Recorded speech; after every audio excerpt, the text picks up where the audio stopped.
Good morning, ladies and gentlemen. Good morning, ladies and gentlemen. I think the energy in the room this morning is quite low. I think you guys needed to have breakfast. As you can see on the screen, my name is Martin Bakundana. I'm a lecturer in the School of Business at Makerere University. I'm also the founder and ED at LEM Mindfulness. This morning I'm going to speak to you about the rise of digital currencies, exploring the central bank digital currencies. I think it's not working. All right. What are digital currencies? What are cryptocurrencies? I do believe that many of you in this room are not strangers to this new technology. When you see the slide, I've just picked a few things. You probably see things like Bitcoin. You see things like Ethereum. And you see things like ups and downs, which represents exactly what is happening in that market. And we shall talk more about what these digital currencies are in the next slide. Now, before we look at digital currencies, let's look at the technology upon which digital currencies is constructed or is based. And that is the digital ledger technology. Now, the digital ledger technology is a blockchain technology which uses the ability of interconnectivity. As you can see, there are more pictures, two more pictures. As you can see, in terms of the interconnectivity, and just to highlight briefly what we look at as the benefits of this DLT is that DLT is largely programmable, highly secure, anonymous, unanimous, time-stamped, immutable, and distributed. Meaning, therefore, that this technology provides or creates a very, very safe platform where people within that space, which is a closed user space, are able to do whatever they can within that space without the eyes of the monitors who are largely the central banks. Now, therefore, using this DLT technology, cryptocurrencies and other digital currencies have sprung up over the last 10 to 15 years. Of course, the most common one being Bitcoin. Next slide. So what is actually cryptocurrency? Now, I just picked this from, all of you can go on Google and look out for this. But I'm just going to highlight what is key in the definition. One is that a cryptocurrency, which is popularly known as crypto, is a digital currency that is designed to work as a medium of exchange, just like any other money, but this time through a computer network that is just not reliant on any central authority like we have with central banks. It is a decentralized system that is used for verifying that the parties to a transaction actually have the money that they claim to have before the transactions are executed. Now, when you're doing these normal transactions, for example, you go to a bank and you want to send some money to your relatives, maybe in India or maybe somewhere in China. You have Tanzania shillings and you want to send some money to India, meaning that the money is going to arrive in Indian rupees. That money takes so many days because it has to go through a process which involves first going through the central bank in Tanzania, then going through New York in the US dollars, and then it has to go to the central bank or the Reserve Bank of India, and then from the Reserve Bank of India, it will go to your commercial bank, and then from your commercial bank, it will go to the account of the person to which or to whom you're sending the money. Now, with cryptocurrency, you don't need to go through all that, and that's the main benefit or the main advantage of these digital currencies, that you now avoid all that bureaucracy which currently exists in the system. Next. Next. Now, I'm just going to highlight, as we have today, and this is when I prepared the slides, that is 2 days ago. But if you check this morning, there is a movement in the market. Now, the top 10 cryptocurrencies as of today, and the top 10 have not changed as of this morning, but the value has changed. Of course, the first one is Bitcoin, and you can see the value or the price of Bitcoin is about $34,000 per coin. And the second is Ethereum, which is about $1,792 per coin. Then followed by Tether, Binance, XRP, USDC, Solana, Cardano, Dogecoin, and Tron. Now, these are the top 10, but there are more coins on the market, probably more than 10,000, many that you don't know, again, because of the advantages that this technology provides. Now, after understanding what these cryptocurrencies actually are and the market that these cryptocurrencies represent, let's quickly look at the central bank digital currencies, the so-called CBDCs. Now, these CBDCs have emerged in response or in reaction to the happenings in the digital market space. So the central banks could not sit back and do nothing. That's why in the previous session, we were talking about Nigeria being the first country in Africa to adopt these CBDCs. Now, of course, many of you know what a central bank is, and I'm just highlighting this for purposes of putting it into context, that a central bank is a financial institution that is largely privileged and given powers to control the production and distribution of what? Of money. Meaning that your central bank can wake up in the morning and say, you are not going to have more money in your pocket because we are interested in sucking money out of the what? Out of the economy. And they do that because the law empowers them to do so. The central bank can also wake up in the morning and say, I'm going to give you more money today. And so you're going to have more money in your what? In your pocket. So as it is today, the central banks determine how much money goes into your pockets through controlling the process using the monetary policies. Next. Again, just to highlight what these central banks actually do, these are things that I believe most of you here do know. The central bank acts as the lender of the last resort, meaning that whenever there is a problem in the financial system and there is a problem, let's say with government, then government will run to the central bank for bailout. The central bank helps in controlling things like inflation. It helps in ensuring there is economic stability, financial stability, making sure there is no inflation, setting things like interest rates, exchange rates, and the rest. Next. Now, what are these CBDCs? So I mentioned earlier that CBDCs have emerged because of the technology that we have. So we are looking at a product that is emerging as a result of trends that are already leading. So this is a lagging product.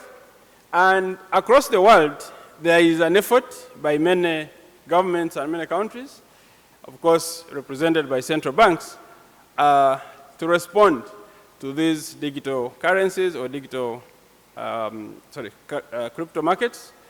And they have come up with a product called the central bank digital currencies, which is expected to be both a retail product and therefore accessible by you and me, but also a wholesale product that is accessible by some of the financial intermediaries that are not necessarily the current financial intermediaries we have today. Now, the value of these CBDCs is largely linked to the country's, the issuing country's official currency. So if it is the CBDC in Nigeria, then it is linked to the Naira. If it is in the US, then it is linked to the US dollar because it is created by the US Federal Reserve. And therefore, we still have the possibility that even these CBDCs will perform depending on what is happening on the physical currency. Next. Now, again, just to put this into context, these CBDCs are really another form of money, just like we have now money both in physical form, but also in digital form. When you have your credit card and your debit card, that's digital money. The difference is that with that digital money you have, you can only spend it within controlled limits. But with the CBDCs, whatever you have, you can choose to do whatever you want with it, because the way the digital technology platforms operate is that for as long as you have money on your account and the person you want to deal with, the other side, is expecting money from you, the system just confirms how much money you have. If it's enough, the transaction gets executed without going through any regulatory procedures. And therefore, the main difference between the CBDC and the existing money is generally that these CBDCs are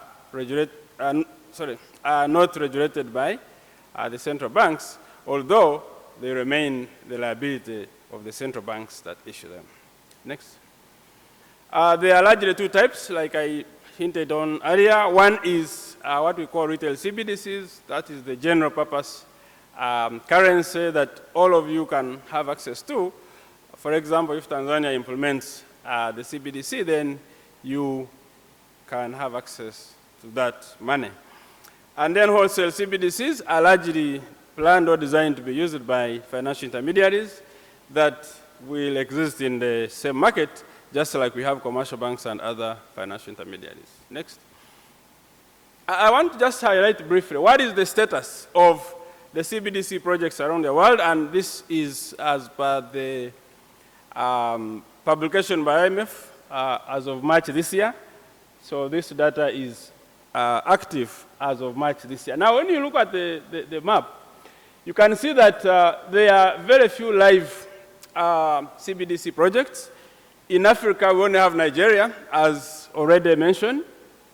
And the other countries that are live are countries like the ECCP, that is Barbados, Jamaica, and then we have some in Singapore and Hong Kong.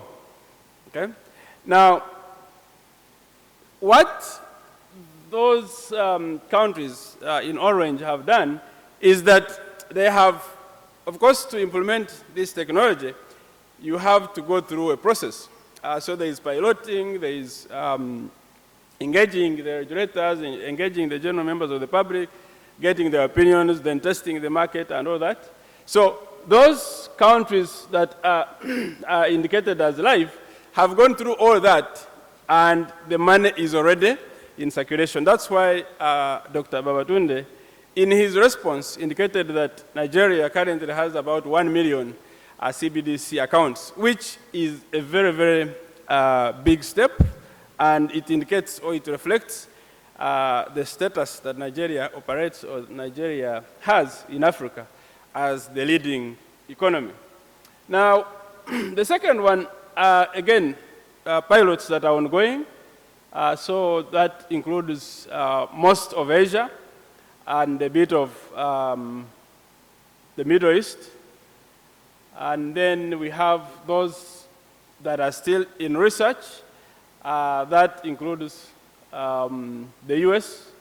That includes some countries in South America. That includes Kenya in Africa. It includes Mauritius and 2 other countries in Africa. And then there are those that are doing both retail and wholesale research, countries like South Africa, countries like Australia, countries like the US, and then, yeah, and most of the countries in Europe. Now, again, I want you to look at that map and focus on Africa. And ask yourselves, out of the 55 countries that we have in Africa, how many have attempted to do anything in as far as this technology is concerned? Not more than 10. Out of 55 countries. Africa is the only continent in the world that is largely lagging behind. And that goes back to the discussion that was happening before, that there are still many issues that we have to do in Africa, especially to digitize our money. Next. Again, just to highlight a bit on the trends, when you look at the last about 5 years, from 2017 to 2022, 6 years actually, the number of countries that have participated in this project has risen from 65 to about 105. And again, I want to take you back to the map about Africa. Out of that 105 countries, Africa is not represented by even 10 of the 55 countries, which again speaks a lot about where we are as a continent, but also where we are going as a continent. Now, as we move towards the end, I am going to be winding up. Next slide. I want you to reflect on some of these points. If you are a regulator and you're seated in this room, if you are a commercial bank, if you're a fintech, if you're an insurance company, ask yourself the impact of this project on your current business.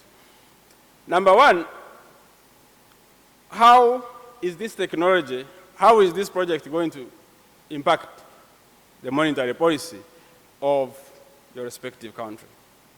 Number two, how are we going to deal with the existing risks that this technology might pose? Things like deflation, things like payment shifts, things like monopoly supply, things like competitive pressure.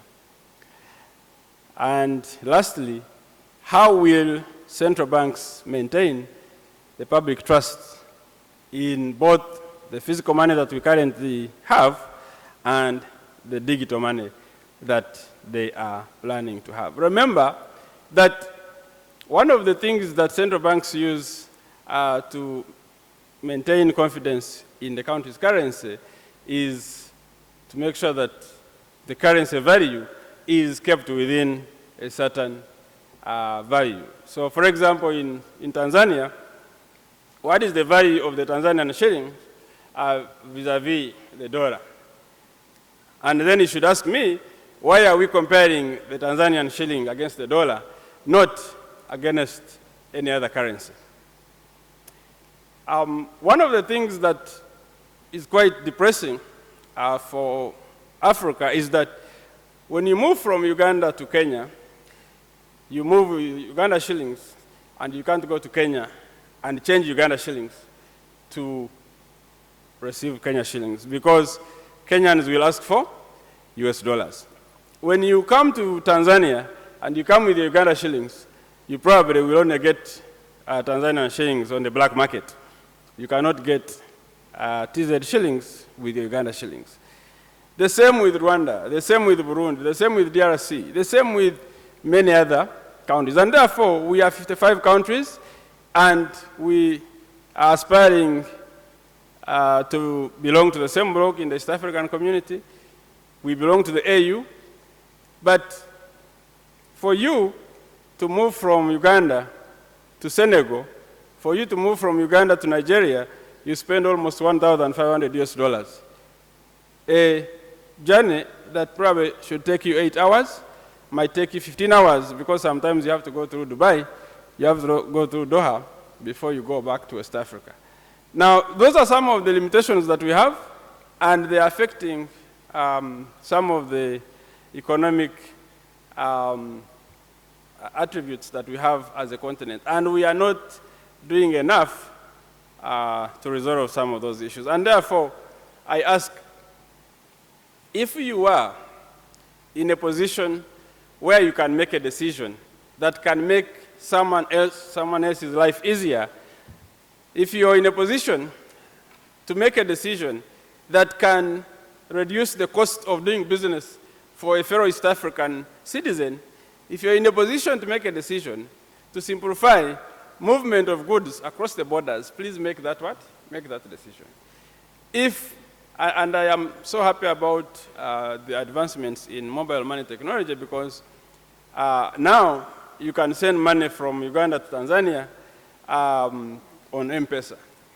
You can send money from Uganda to Kenya on M-Pesa, and the same Rwanda and etc. So that, of course, makes transactions more convenient.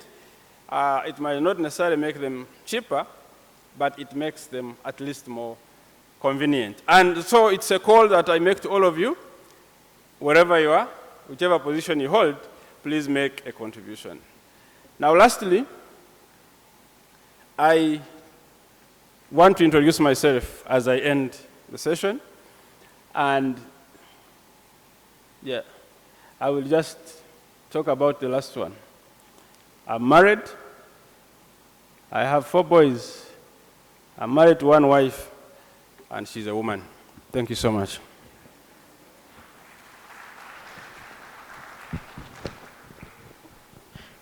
Thank you, Mr. Martin, for following up on the steps of His Excellence in telling people about your marriage, which is very important as well. But before that, you took us through very, very important issues with regard to the rise of digital currencies. And I know, like most of us here, especially Africans, we are very, very much scared. We're so scared of the new technologies that are coming up, especially when they involve money. And that is what you were telling us here about. So we have 5 minutes for questions. In case anyone has a question for Mr. Martin Bakundana with regard to the rise of digital currencies and everything that he talked about here, except his personal life. So we can have the first question there. Anybody else with a question? We have another question here. 3 questions. 1, 2, 3. You can also ask about my personal life. That's okay.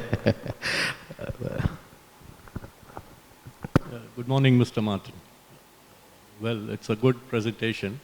My name is Manish. I'm from Aris Insurance. My question is in 2 parts. One is, what are the advantages and disadvantages of using cryptocurrency? And second question is, why are major economies of the world or major countries of the world reluctant to make this as an official currency? Thank you. Thank you so much for that question. Should I answer that, or should I? All the questions, and then you will answer all of them at once. So the second one there, please. Good morning. Thanks, Doctor, for the good presentation. But first, I have a point of correction, then I come to the questions. I would like to say in Tanzania, we have an access for the currency exchange. So when you are coming from Uganda with your UGX, you can exchange here with your banks, NMBs, and the other banks are located over the country they can exchange. So I accept the limitation of exchange rates we have, because we have no one standard as USD have. So with your researches you have done through, you can suggest the best way to overcome this exchange rate problem through CDBC? Thank you.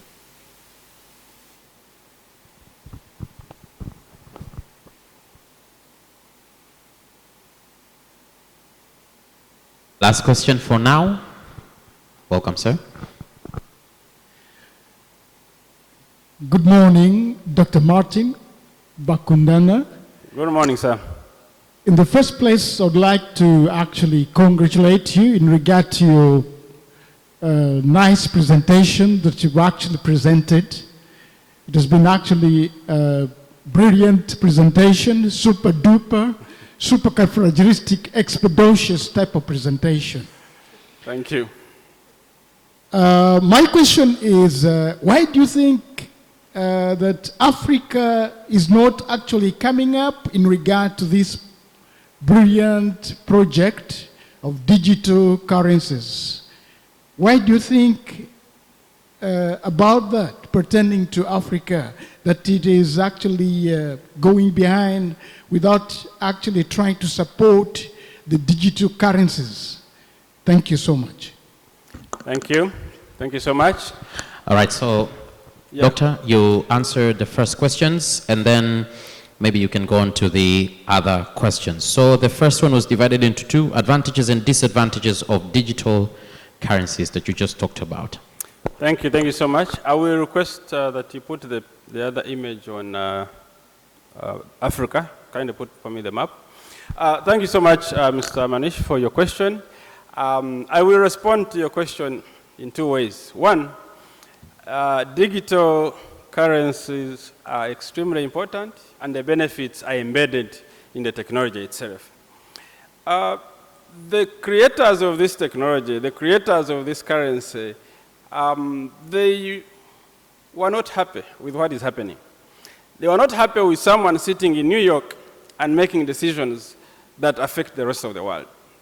They were not happy with someone sitting in a very nice office and making decisions about how much money should come into your pocket. They were not happy about someone sitting in a boardroom and making decisions on how much should go into your pocket. Now, the technology that they are using, the technology that they are relying on to build these digital currencies is a technology that ensures that the participants of the market make their own decisions, meaning that there is no regulation. And that's the biggest risk of this technology, that the only control that is there is that the technology is self-regulating. If you have $10,000 on your account and you're making a transaction of $10,000, 100 shillings, that transaction will not go through. But if you're having $10,000 on your account and you're making a transaction of 9,900, that transaction will go through within seconds, and I believe microseconds. So that's the biggest advantage, that it removes all those unnecessary barriers. It removes what I talked about. You want to send money back to India to your families, and you're here in Tanzania, and it takes 3 days, when the money could go and arrive in seconds. But the reason why it takes 3 days is because of where it goes through. It goes from your bank to the Central Bank of Tanzania. From the Central Bank of Tanzania, it goes to New York. From New York, it goes to Geneva. From Geneva, it goes to India, at the Reserve Bank of India. And then from the Reserve Bank of India, it goes to your commercial bank. So because of that, at every level, there is clearance. At every level, there is a delay. So it takes you 3 days. That's why if you need money to reach faster, you pay more, right? And that's the biggest disadvantage of the existing system. Then in terms of the second question, which was about why the big economies are not keen on moving on this technology, it's because of the risks that this technology poses to their power. It's not anything to do with the disadvantages of the technology, it's what the technology poses to their power. But I can tell you that from that map, all those advanced economies are making progress. And I believe many of them are waiting for the US to give it a go-ahead. The US has done tremendous work. They're just waiting for the Federal Reserve to give it an order of approval, and then it will be approved by the politicians, and then it will be implemented. But they have gone through, so they are at that retail and wholesale research level. From there, they will go to the live stage. So they are making tremendous progress. And the same is happening in the UK, for example. It's happening in many of those European countries. You can see Australia as well is at that level. And so that, again, connects to the question from the gentleman. You will, for example, come to my country, Uganda, and ask our Minister of Finance, about this technology and he will not understand it. Why? Because he's about 83 years old and he's supposed to understand technology that is understood by 18-year-olds. On average, our cabinet in Uganda is over 80 years. And those guys are supposed to know coding, not so. That's expecting too much, not so. So for me, why Africa is lagging behind and why I'm very happy about Nigeria is that Nigeria has recognized that the world is moving forward. South Africa is not far behind. Our neighbors in Kenya, the current status in Nairobi is that they have a discussion paper which they have presented and people are making comments. So they're also making progress. So in East Africa, it's Kenya that is taking the lead. In Southern Africa, it is South Africa. In West Africa, it's Nigeria. The rest of our African leaders are doing what they always do, which is sleep on the job. And then the last question about the role of the Forex bureaus in all this. Again, when you look at the technology itself, then you realize that you will have fintechs playing a bigger role than Forex bureaus, because Forex bureaus are supposed to change physical money. Now that physical money is not going to be there, then they won't have to change anything, because you're going to be getting money directly from the central bank, and the money goes into your wallet, and you can buy anything you want on Amazon, you can buy anything you want on all these online platforms. And so Forex bureaus are probably some of the entities, organizations that are negatively are going to be affected by this technology. But again, with technology, it allows you to adapt. And so Forex bureaus need to also start thinking about adapting, and maybe they can transform or translate into fintechs by diversifying on their products to remain relevant. Thank you so much.